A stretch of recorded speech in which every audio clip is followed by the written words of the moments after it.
Hi everyone, welcome back to another video after a long interval of time. Okay, today is the right time to discuss about transmembrane enzyme linked receptor. Now, मैं अपने student को ये बताना चाहता हूँ कि if you someone who is really fascinating about the different complex topic into a fragment, small fragment or small fragment of a word, then come to the pharma plus channel. ठीक है, सो शुरुआत करते हैं trans membrane enzyme linked receptor. Now आज की जो class में हम trans membrane enzyme linked receptor को जब हम पढ़ेंगे, इसका कोर आइडिया, इसका कोर फिलोसॉफी क्या होता है, इसके बारे में हम देखेंगे एंड थोड़ा बहुत आगे चल कर के आइडिया दूंगा एंड उसके बाद आप खुद ये इमेजिन कर सकते हो। अगर मैं कल को अगर गलत भी पढ़ाऊंगा ना तो आप बोलोगे सर आप गलत पढ़ा रहे हो। मतलब पहले हम क्या करेंगे, कोर आइडिया को समझेंगे। उस टॉपिक मैंने बताया था ना, concept, there is a concept behind every concept. ठीक है, तो पहले हम सिर्फ इसी वर्ड पर फोकस करेंगे क्योंकि हम पढ़ रहे हैं क्या, trans membrane enzyme linked receptor. ठीक है, ये किसके अंतर्गत आता है, ये आपका आता है ट्रांसड्यूसर मैकेनिज्म के अंतर्गत। तो ट्रांसड्यूशन मैकेनिज्म को सरल भाषा में समझाने के लिए इसको 5 कैटेगरी में विभक्त किया गया है। पहला है जी प्रोटीन कपल्ड रिसेप्टर, दूसरा है आयन चैनल रिसेप्टर, तीसरा हो गया आपका ट्रांसमेम्ब्रेन एंजाइम लिंक्ड रिसेप्टर। तो आज जो हम पढ़ रहे हैं ये बेसिकली आप कह सकते हो 3 नंबर का जो कंसेप्ट पढ़ रहे हैं ट्रांसड्यूसर मैकेनिज्म का। ठीक है, एंड चौथा हो गया हमारा ट्रांसमेम्ब्रेन जैक्स्टेड बाइंडिंग रिसेप्टर एंड पांचवा हमारा होगा रिसेप्टर रेगुलेटिंग जीन एक्सप्रेशन, जिसको आप कहते हो न्यूक्लियर रिसेप्टर वगैरह वगैरह। ठीक है, तो trans membrane enzyme linked receptor को हम समझेंगे ना। तो यहाँ पर देखो एक ट्रांस वर्ड आ रहा है, ट्रांस, सिर्फ जितना बोल रहा हूँ उतना आप चीज़ों को देखें। जब आप फार्माकोलॉजी केडी त्रिपाठी उठाओगे या कोई भी बुक उठाओगे वहाँ पर इतना एक्सप्लेनेशन नहीं दिया गया है। ठीक है, एंड जब वो चीज़ पढ़ोगे कहीं ना कहीं आपके दिमाग में पूरा कचरा भर जाएगा, आपको कुछ भी समझ में नहीं आएगा। तो मैं एक सिस्टमेटिक लाइन में, जैसे बोलते हैं एनसीईआरटी लाइन बाय लाइन ना, उसी तरह से मैंने pharmacy line by line word by word मैंने आपके लिए किया है। एंड आज जो भी पढ़ाऊंगा अगर यहाँ पर कोई भी मतलब वर्ड ऐसे आ रहा है जो बहुत क्रिटिकल हो रहा है तो उसे हम अगले क्लास में क्या करेंगे, कंसेप्ट को सिंप्लीफाई, वर्ड को सिंप्लीफाई करने की कोशिश करेंगे। ठीक है, तो फिलहाल चलते हैं। ट्रांस का मतलब होता है आक्रस, मतलब आर पार। ठीक है, नदी के आर पार जाना, समझ रहे हो, आर पार का मतलब। नाउ मेम्ब्रेन का रेफर, यहाँ पर एक वर्ड और आ रहा है मेम्ब्रेन। तो मेम्ब्रेन का मतलब क्या है रे, मेम्ब्रेन का मतलब होता है सेल मेम्ब्रेन। यहाँ पर मेम्ब्रेन किसकी ओर इशारा कर रहा है, सेल मेम्ब्रेन की ओर इशारा कर रहा है। तो कहीं ना कहीं हम अगर आक्रस जाएंगे, मतलब इधर से उधर अगर जाएंगे, जैसे ये हो गया रिवर, रिवर के इस साइड से इस साइड जाना है, तो यहाँ पर रिवर कौन है। अगर हम कोई चीज़ को क्रॉस करेंगे, कैसे क्रॉस करेंगे, तो पहले हमारा क्रॉस का कोई मीडियम होना चाहिए। जैसे नदी है, नदी के इस पार से हम उस पार को जाएंगे तो हमारे लिए मीडियम क्या है, मतलब एक कंसेप्ट होना चाहिए। तो नदी हमारे लिए एक मतलब जरिया बन गया। ठीक है, तो यहाँ पर वो जरिया क्या है, सेल का मेम्ब्रेन। समझ में आ रहा है। तो जब हम आक्रस की बात कर रहे हैं तो यहाँ पर सेल मेम्ब्रेन की इधर से उधर जाएगा। नाउ आप सभी को पता है सेल मेम्ब्रेन की इधर से उधर जाने का मतलब है कि सिग्नल का जनरली क्या होता है, ट्रांसमिट होता है। ठीक है, मतलब ये आपका सेल मेम्ब्रेन, तो ये सेल मेम्ब्रेन के सरफेस में रिसेप्टर होता है। ठीक है, नाउ जैसे ही रिसेप्टर होता है कोई सिग्नल आकर के या कोई हार्मोन या स्पेसिफिक लिगांड जो होता है वो आकर के बाइंड करेगा। तो बाइंड करने से क्या होगा, इंट्रा सेलुलर लेवल में क्या होगा, एंजाइमेटिक रिएक्शन स्पीड अप हो जाएगा, कैटालिसिस हो जाएगा, एडिशन ऑफ फॉस्फेट ग्रुप हो जाएगा। एंड जब ये इंट्रासेलुलर जाएगा तो बॉडी के हर एक सेल में, बॉडी के हर एक ऑर्गन में कुछ ना कुछ सेलुलर इफेक्ट दिखाएगा। इसी को हम ड्रग के भाषा में क्या कहते हैं, फार्माकोलॉजिकल एक्शन। तो फार्माकोलॉजिकल एक्शन कैसे देता है, ऐसे ही तो देता है ना। ड्रग बाइंड करेगा अपने रेस्पेक्टिव रिसेप्टर के साथ एंड मैसेज धीरे धीरे कन्वे करेगा क्या, आउटसाइड, मतलब एक्स्ट्रा सेलुलर डोमेन से इंट्रा सेलुलर डोमेन की तरफ मैसेज का आगमन होगा एंड उसके बाद ये धीरे धीरे series of reaction, enzymatic reaction, cascade of reaction happen होगा। तब जाकर के क्या होगा, ये चीज़ हमें फार्माकोलॉजिकल एक्शन के तौर पर देखने को मिलता है। ठीक है, तो आई होप आपने ट्रांस का मतलब क्या होता है एंड मेम्ब्रेन का मतलब क्या होता है समझ में आ गया होगा।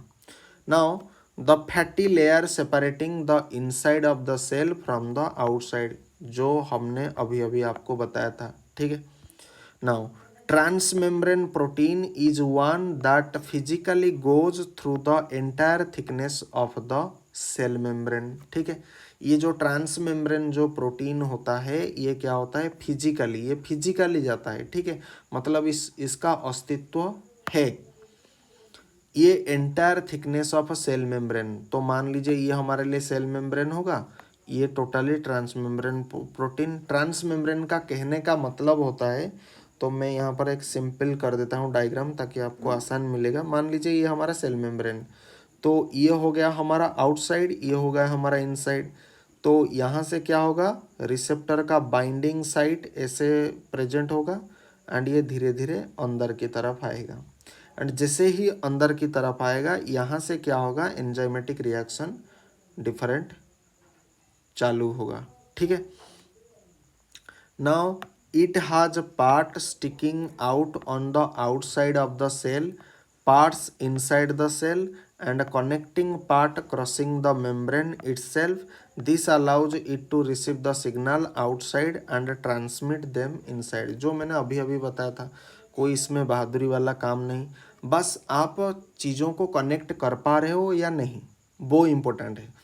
नाउ एंजाइम क्या होता है, एंजाइम एक बायोलॉजिकल मॉलिक्यूल होता है। ठीक है, यूजुअली क्या होता है, enzyme are proteinaceous in nature, जो आपको पता होना चाहिए।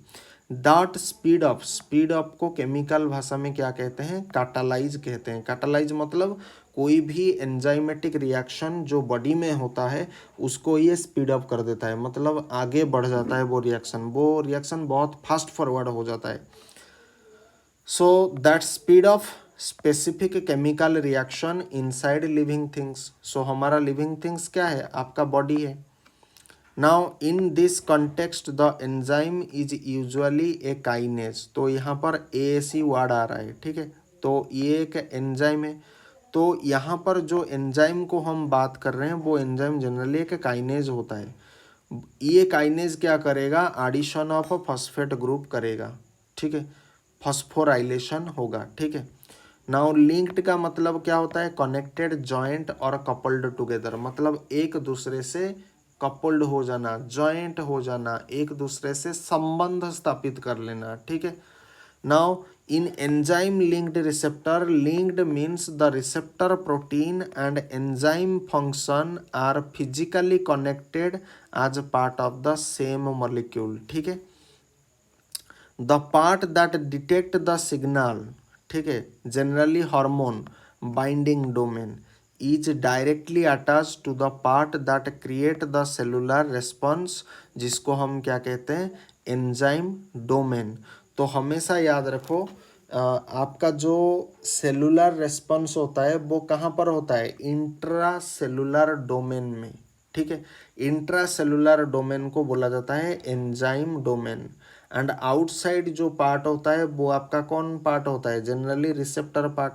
तो रिसेप्टर में क्या जुड़ा होता है, आपका हार्मोन बाइंडिंग साइट, ठीक है, हार्मोन बाइंडिंग साइट होता है। तो इसे हम हार्मोन बाइंडिंग डोमेन भी कहते हैं। मतलब आउटसाइड आपका हार्मोन हो गया, इनसाइड आपका एंजाइम हो गया।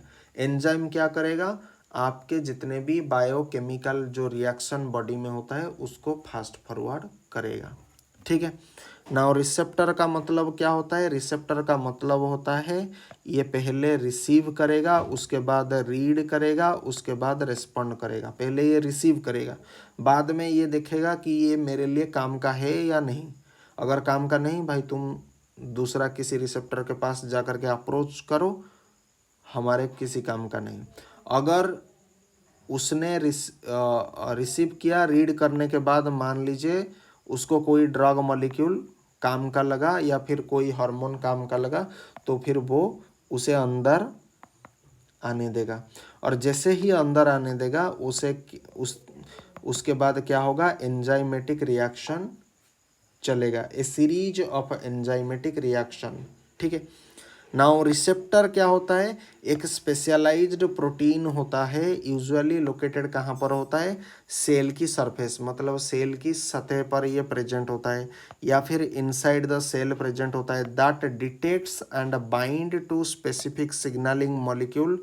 तो स्पेसिफिक सिग्नलिंग मॉलिक्यूल क्या होता है, आपका हार्मोन हो सकता है, आपका न्यूरोट्रांसमीटर हो सकता है, आपका ड्रग हो सकता है। तो रिसेप्टर क्या है, रिसेप्टर बेसिकली एक स्पेशलाइज्ड प्रोटीन होता है, ठीक है, जो कि क्या करता है, लोकेटेड होता है सेल की सतह की ऊपर, जिसका एक ही काम होता है कि वो डिटेक्ट करेगा एंड उसके साथ बाइंड करेगा, किसके साथ, स्पेसिफिक सिग्नलिंग मॉलिक्यूल के साथ बाइंड करेगा, ठीक है। तो रिसेप्टर का पहला काम है डिटेक्ट करना, रिसीव करना, ठीक है, रिसीव करना। एंड उसके बाद उसके साथ क्या करेगा, बाइंड होगा, जुड़ेगा। अगर काम का लगेगा तो फिर जुड़ेगा, नहीं होगा छोड़ देगा। तो बाइंड करेगा किसके साथ, हार्मोन के साथ बाइंड कर सकता है, न्यूरोट्रांसमीटर के साथ बाइंड कर सकता है, आपके ड्रग के साथ बाइंड कर सकता है, ठीक है। नाउ हमने इस चीज़ को और सिंप्लीफाई करने के लिए यहाँ पर एक डायग्राम आपके लिए ड्रॉ किया है। नाउ ये हमारा जो देख रहे हैं आप सभी लोग जो भी इस वीडियो को देख रहे हैं, ये हमारे लिए एक डोर है। तो डोर को हम किसके साथ कंपेयर कर रहे हैं, सेल मेम्ब्रेन। तो हमारा जो सेल मेम्ब्रेन है वो हमारे लिए डोर जैसा काम करता है। एंड हमारे हर एक डोर में क्या होता है, एक लॉक होता है, एक लॉक होता है। तो लॉक हमारे लिए क्या हो जाएगा, रिसेप्टर हो जाएगा। तो सेल मेम्ब्रेन की सतह पर जो रिसेप्टर पाया जाता है वो जनरली आपका एक प्रकार का लॉक होता है। एंड अगर हर एक डोर में अगर लॉक होता है तो इसके लिए एक स्पेसिफिक चाबी होना चाहिए। तो हमने यहाँ पर एक चाबी का स्ट्रक्चर ड्रॉ किया है। तो हमारे लिए यहाँ पर चाबी कौन है, आपका लिगांड होता है, ठीक है, लिगांड होता है। तो ये लिगांड जब जा कर के इस लॉक पर बाइंड करेगा तो ये उसको क्या करेगा, खोलेगा। एंड जैसे ही खोलेगा इस वैसे ही इनसाइड ऑफ द सेल में क्या होगा, different cascade of enzymatic reaction क्या होगा, चालू हो जाएगा। एंड उसके बाद क्या होगा, सेल ये डिसाइड करेगा व्हाट टू डू।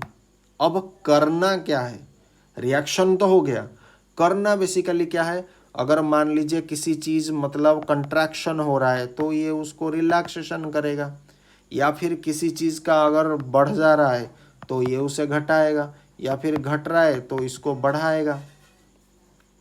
इसीलिए हम ड्रग लेते हैं ना। तो व्हेन द की मतलब ligand fits into the lock, मतलब रिसेप्टर के साथ फिट करेगा, इट अनलॉक और trigger a response inside the cell. Receptor allows cell to hear message from the environment और other part of the body, body के और पार्ट से ये क्या करेगा, मैसेज को हियर करेगा। तो रिसेप्टर का बेसिकली ये काम होता है। सो कुल मिलाकर के अगर इसे समरी वाइज अगर हम देखना चाहते हैं तो trans membrane enzyme linked receptor is a special type of docking station. Docking station का मतलब होता है स्पेसिफिक बाइंड साइट या फिर सिग्नल का जहाँ पर रिसेप्शन होता है, मतलब सिग्नल को हम क्या करते हैं, पकड़ते हैं। डॉकिंग स्टेशन का मतलब होता है जहाँ, जिसको मतलब पकड़ते हैं। तो पकड़ते हम किसको, ड्रग को पकड़ते हैं, न्यूरोट्रांसमीटर को पकड़ते हैं या फिर लिगांड को पकड़ते हैं। तो हमारे लिए डॉकिंग स्टेशन क्या है, रिसेप्टर है। फॉर हार्मोन, ये रिसेप्टर किसके लिए बना है, कोई हार्मोन के लिए होगा या फिर कोई ड्रग के लिए होगा या फिर कोई न्यूरोट्रांसमीटर के लिए होगा। तो यहाँ पर हमने हार्मोन का एग्जांपल लिया है। तो हार्मोन में बेसिकली आपका पेप्टाइड हार्मोन लाइक इंसुलिन। तो इंसुलिन अपने रेस्पेक्टिव रिसेप्टर के साथ बाइंड करेगा एंड बाइंड करने के बाद इंट्रासेलुलर में डिफरेंट बायोलॉजिकल रिएक्शन या उसे आप बोल सकते हो फार्माकोलॉजिकल रिएक्शन प्रोड्यूस होगा। नाउ ये होता है कहानी किसका, आपका trans membrane enzyme linked receptor का ये कहानी। आगे और छोटा मोटा कुछ कंसेप्ट बताऊंगा, क्योंकि trans membrane enzyme linked receptor को हम अभी तक नहीं पहुंचे हैं। सिर्फ इसका एक जनरलाइज्ड ओवरव्यू ऊपर ऊपर से जो ज्ञान होता है। पहली बात है, आप कोई कंसेप्ट को पढ़ रहे हो, कोई पैराग्राफ को पढ़ रहे हो, उसका कुछ ना कुछ हेडिंग होगा। तो यहाँ पर जो आज का क्लास था वो जनरली हेडिंग का मतलब क्या है, हमने हेडिंग डाला है क्या, trans membrane enzyme linked receptor. Now ये हमें समझ में आना चाहिए कि इसका कहानी क्या है। अगर इसका कहानी आप समझ लोगे तो फिर बाद में आपको कुछ ही चीज़ जानने का कोई ज़रूरत नहीं। इंसुलिन आगे चल करके क्या रिएक्शन दिखाएगा, ये जब ओरल हाइपोग्लाइसेमिक एजेंट या फिर डायबिटीज़ एंटी डायबिटिक ड्रग जो भी हम पढ़ाएंगे तब जानोगे, ठीक है। सो आज के वीडियो को हम यहाँ पर समाप्त करते हैं, मिलते हैं अगले लेक्चर में। Till then bye bye, thank you, जय हिंद, वंदे मातरम, थैंक्स फॉर वॉचिंग।